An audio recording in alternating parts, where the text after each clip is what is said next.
Behind us is the new Suzuki Jimny. It's a quirky all-wheel drive vehicle with, well, some real calibre when it comes to off-roading. That's it, these looks aren't just for show, it is truly capable. We've seen it tackle some kind of things that we wouldn't tackle in anything other than, say, a Defender. The impressive part is, prices start at £15,500, ours is, what, 18.5? Yeah, just over £18,500. You've got dual tone paint, and this model is brisk blue. Automatic headlamps, digital air conditioning, and Apple CarPlay and Android Auto. There is only one engine to choose from, a 1.5 litre with a low ratio gearbox. You can also get an automatic. So that means no diesel, but it doesn't matter because this engine is very plucky and it's perfect on the road and off the road. Saying that, I'm going to be taking a look at the exterior styling. I'll be looking at the interior, the functionality and the practicality. We'll then both be driving it on-road and off-road. That'll be exciting. We'll then bring you our verdict on whether or not this is the car for you. If you like cars, the latest automotive news, why not subscribe to Planet Auto? Hit the notification bell and you'll be notified every time we upload some content. Thank you.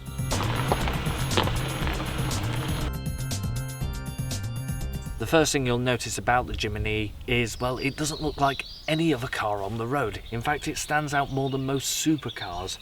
You have this large, robust front bumper that's designed to take a beating. Although you still have the essence of Jimny, it's come so far. You have daytime running lights, automatic LED projector headlamps, collision detection, traffic sign recognition and lane departure warning, and cruise control. Coming to the side, you have these chunky arches and side skirts, 15-inch alloy wheels with a high-profile tyre. Even with road tyres on, it's a formidable opponent off-road. You might recognise this from an early generation Jimny. Colour-coded large black door mirrors which give you great visibility that match the contrasting black roof. Standing here you really get an idea of how small the Jimny is, but that isn't a bad thing. It's great for manoeuvring, and this suspension travel is great for off-roading but doesn't compromise on-road. Coming to the back of the car, you have a large chunky rear bumper, raised ride height where you can just see the rear diff, funky aerial off to one side, and guttering that's better than my house. High level brake lights, spare wheel. You're reminded that it is the Jimny with all grip. You don't have rear parking sensors or reversing camera, but due to the boxy dimensions and small size, it's very easy to manoeuvre.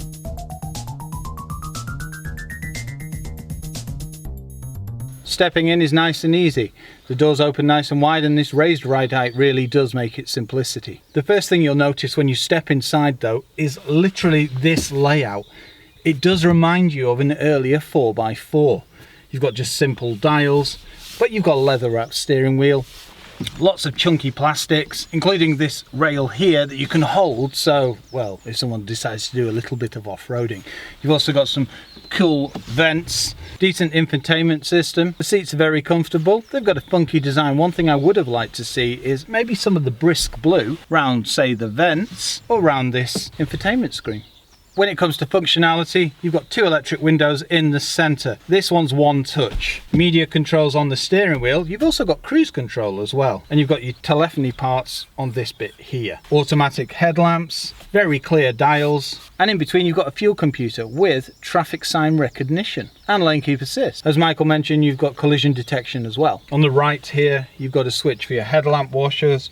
You can disable your lane keep assist and your collision detections here too. When it comes to the centre, you've got a decent sized infotainment screen with an SD card holder. It's all digital touch screen. It's got Apple CarPlay, Android Auto, DAB, and you've got sat-nav too. Below that, you've got this funky pod which has got your digital air conditioning which displays here. Below that, you've got descent control and you can disable your traction control as well. 5-speed gearbox. And your low ratio box here with 2 high, 4 high and 4 low. A true 4-wheel drive. You've also got a classic handbrake here with hill hold assist and heated seats. When it comes to practicality, I'm 6'3". This seat is set up for me and it's set up for me in the back as well, so you can literally fit 2 of me in here. I didn't expect that with the size and profile of this car. I've got decent legroom. The steering wheel has height adjustment but no reach adjustment, but you don't really need it. The seats are very comfortable. It is all manual. When it comes to storage, well, I can't really call them decent sized door bins, but you could fit, say, a book in there. You won't fit a water bottle. But you do have storage points in the centre where you could fit 2 bottles of water. A little storage pot here, and another storage pot below the buttons here where the 12-volt socket is and the USB. There's a little storage tray here above the glove box, and that's of a decent size. You've also got this grab rail as well, which is very handy when off-roading. Like you expect a vehicle for £15,000 to be, it is full of hard plastics. If truth be told, there's no soft touch plastics. But that doesn't take away the character and the quirkiness of this vehicle. It's very well screwed together. It's got glossy finishes, it's got comfortable seats. It would be nice to see splashes of colour around, but overall, it's very lovable. And above all, it's got the functionality. As you can see, stepping into the back is relatively easy, and that's me at 6'3". Okay, getting through this bit is a bit narrow, but not many 6'3" people will be sat in the back of here. Now this seat is set up for me as well, and I've got ample legroom, and I've got decent headroom as well. Now I didn't expect that out of a Jimny. Now, okay, realistically you're going to get another adult here. As I've got no doors, there's no door pocket, there's no electric windows. It would have been nice to see a pop-out window here. It's all hard plastics, but that's what you expect. You've also got the metal blue paint here. As you can see, it is no frills, but that saves on money, and it's not really needed either. One touch I really like are these mats. They're ridged so the mud stays on them and doesn't get on the carpet. You've also got a mat pocket here. You've also got an airbag up here and isofix points too. You've also got this, which comes in extremely handy, especially off-roading. When it comes to storage, there's 2 cup holders here, and there's this storage pot here. There's the drivers and the passengers, but I'm sure they won't mind you using them. You've also got very big windows, and it's not too dark with the privacy glass. Also, one thing I really didn't expect to see is reclining seats in here. Coming around to the boot of the car, you can remotely unlock it using the key. Once open, you'll see it's a one-piece door that opens like so. Now, when it comes to storage, well, we have 85 litres of space in this. Well, it's a really cool designed little cupboard. Let's see what we can get in it. I just seem to have some firewood with me. And so basically I could get 4 sticks of firewood in there. But I mean, as we said, this whole area is 85 litres. And then you get a loaf of bread on there and maybe a bottle of milk. But that's not what this car is for. Now, where this car excels is when you drop the seats, it's completely flat, and that increases to 830 litres, which means you'll get, well, realistically, something like a hay bale in here. It's a nice square space. You've got this rugged liner throughout, top tethering points here, and there's a 12-volt socket too.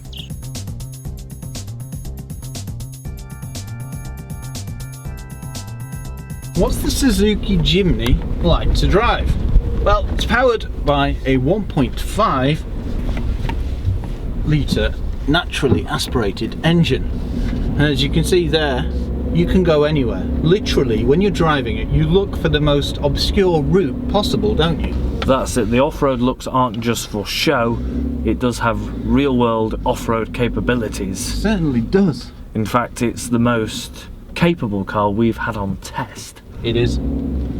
This, and this is no word of a lie, will give a Defender a run for its money. At this point, people are going to go to the comment section and say you don't believe us. Well, check out our off-roading video to see.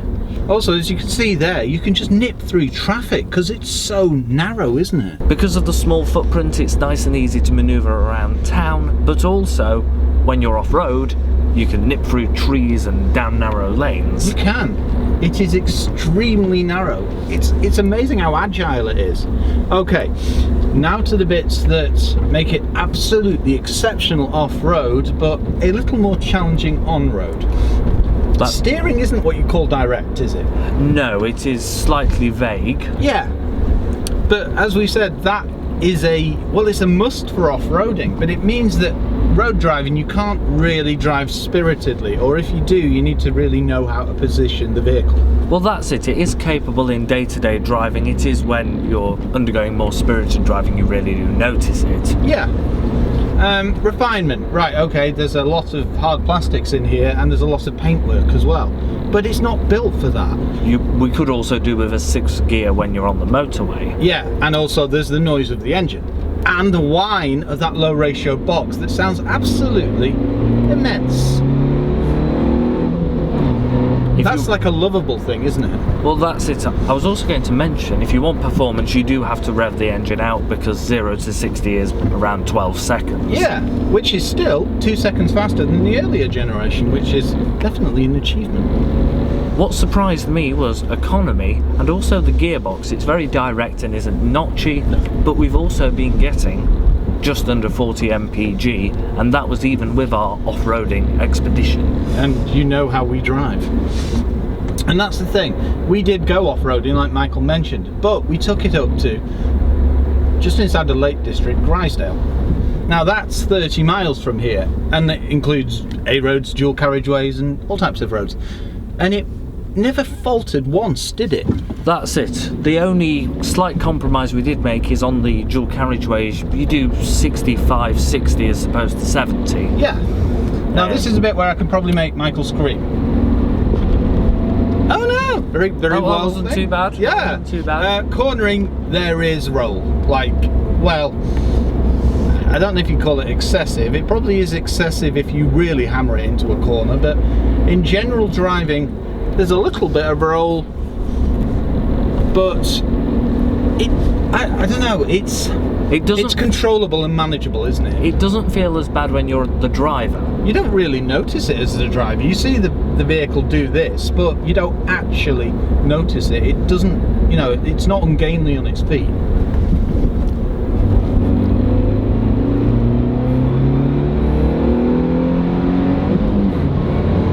See, still can be punchy enough, but Michael sits there in complete terror. But no, on an A road, very good.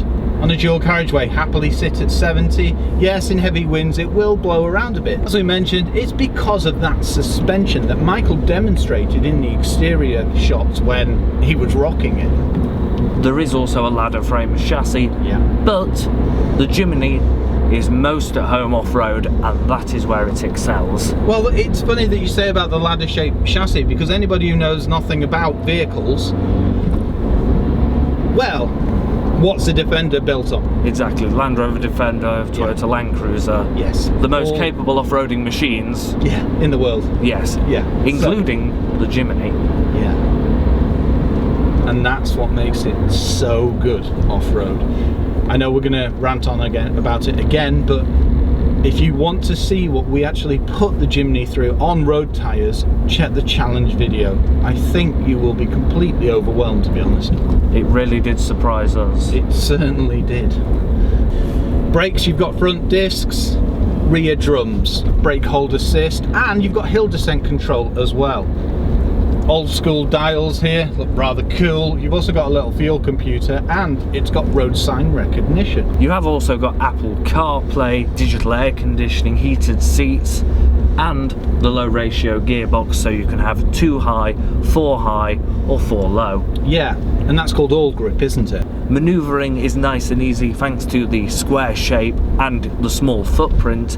However, you don't have parking sensors or a reversing camera. But none of these pillars, the B pillar, the A pillar, don't really bite into any of the visibility, and you've got big windows. Well, that's it. If you want to reverse, you just look over your shoulder. Literally. As you've noticed as well, it looks very old school with its spare wheel on the back. Overall, the Suzuki Jimny is great fun and is more than capable off-road, and is still good for getting from A to B to C. Yeah. On road. It's quirky, it's lovable, and if you want a car that's, well, realistically an icon and stands out to everybody, like them people. Exactly. You want a Jimny. It is amazing because we've had supercars on test and nothing has turned heads like the Suzuki Jimny. The new Suzuki Jimny SZ5 with All Grip Pro is a compact off-roader, capable and ready to go anywhere. It's built on a ladder chassis, making it nimble and agile. It has true off-road pedigree. Unlike previous models, the new Jimny has a 1.5 litre petrol engine that returns around 40 miles to the gallon.